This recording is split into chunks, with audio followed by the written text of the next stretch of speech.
রান্না বান্না চলছে, চা হয়ে গেছে, তার জন্য একটু কাজ করছি বলে চাটা এখনও খাওয়া হয়নি। দিয়ে একটা তরকারি বসিয়ে দিয়েছি, এদিকে সব রেডি আছে। আর এখানে এখন মাছ বাজার এসেছে, তো মাছ বাজারটাই সবার সাথে শেয়ার করছি। তো দেখি মাছ বাজারে কী কী এসছে আজকে। চলো দেখি, প্রথম প্যাকেটেই আছে কাতলা মাছ, তেল পটকাও আছে একটুখানি।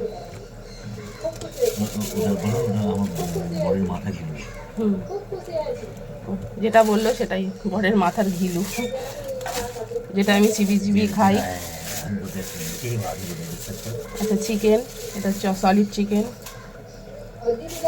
এমনি চিকেন এনেছো তো? সলিড চিকেন, কাতলা, তেল আর আছে দেখছি। ও আছে মাছ কম, চিকেন বেশি।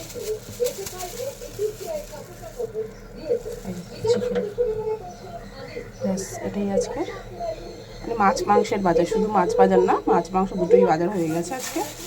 কারণ আগের দিনে দুটো বাটা মাছ আর একটু কাতলা মাছ আছে, তো এনে রাখলো, সুবিধা অসুবিধায় তাড়াতাড়ি বেরোতে হলে অসুবিধা হয়ে যায়। চলো টাটা, রান্নাবান্না সেরে নিই।